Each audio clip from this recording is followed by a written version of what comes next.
The Jordans had always considered their home in Charleston, South Carolina, a place of warmth and safety. A young couple building a life together.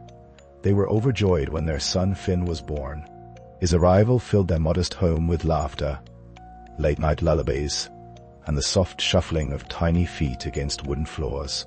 But unbeknownst to them, darkness lurked within their sanctuary, an intruder hidden in plain sight. Finn's parents, Benjamin and Rachel Jordan, were working professionals. When the time came to return to their respective careers, they embarked on the daunting task of finding someone to care for their son.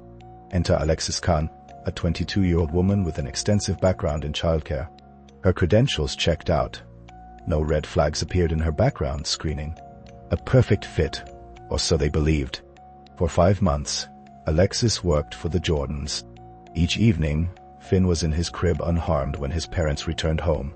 And yet, there was something off.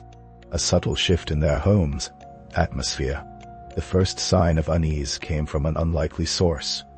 Their loyal black Labrador and German Shepherd mix, Killian. A gentle giant, Killian had always been friendly, tail wagging at strangers, his demeanor exuding a protective yet playful spirit. But with Alexis, his behavior turned erratic.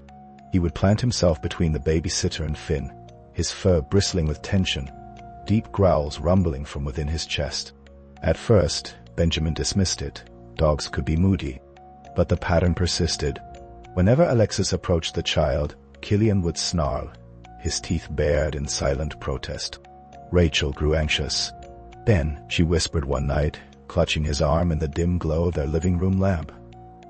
"What if he's trying to tell us something?" Benjamin exhaled sharply, rubbing his temples. The thought was unnerving, but impossible to ignore.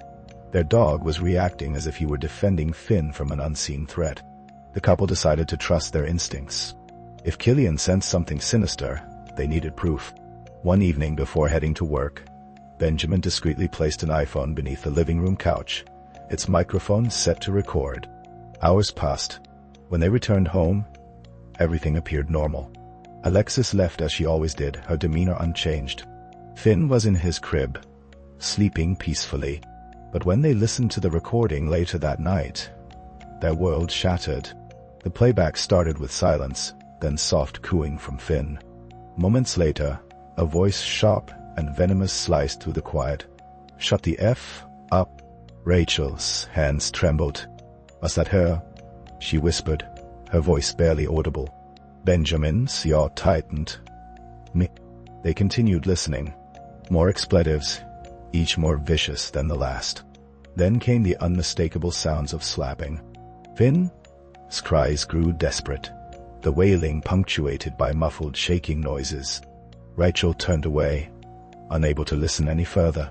Tears welled in her eyes. "My God," she choked. She was hurting him. Panic surged through them. They rushed Finn to the hospital, their minds racing with fear. Had they been too late? How much damage had already been done? Doctors examined Finn thoroughly, searching for signs of injury. Miraculously, he was unharmed, at least physically. But the psychological scars, the trauma, those were wounds they could not yet measure. Fueled by righteous anger, Benjamin took the recording to the authorities. At first, there was hesitation. An audio file alone might not hold up in court. But Charleston Police Detective Michael Graves, a man with years of experience untangling human deceptions, agreed to investigate. Detective Graves was known for his ability to extract the truth from even the most seasoned liars. He called Alexis in for questioning. At first, she played the part of the innocent caretaker, her voice dripping with feigned concern for Finn. But Graves had seen it before. The false sincerity, the carefully crafted mask of normalcy. He leaned forward, fixing his gaze upon her, and pressed harder. The interrogation room grew thick with tension. Alexis shifted in her seat. Beads of sweat formed at her temple. And then she cracked. The confession spilled from her lips as if a dam had burst, exposing the monstrous reality beneath. She had abused Finn. She had struck him, cursed at him, shaken him until his tiny body quivered with terror. Justice moved swiftly. A year after that fateful night, Alexis stood before a judge in a Charleston courtroom, her fate sealed. She pleaded guilty to assault and battery. The sentence? The maximum 3 years in prison. But that was not all. Her name would be etched into the state child abuse registry, ensuring that no other parent would unknowingly place their child in her grasp again. Benjamin and Rachel sat in the courtroom. Finn nestled safely in Rachel's arms. The relief was palpable, but so was the lingering horror. The what-ifs clung to them like ghosts. What if they had ignored Killian's warnings? What if they had waited too long? As the gavel struck, sealing Alexis' punishment, Benjamin's eyes fell upon the true hero of this story. Killian sat obediently at his feet, ears perked, his ever-watchful gaze locked onto Finn. The dog had seen what they could not, had spoken in ways humans failed to understand. And because of him, their son was safe. Killian's story did not end there. His heroism had not gone unnoticed. Trainers took him under their wing, preparing him for a new mission, one that would allow him to protect others in need.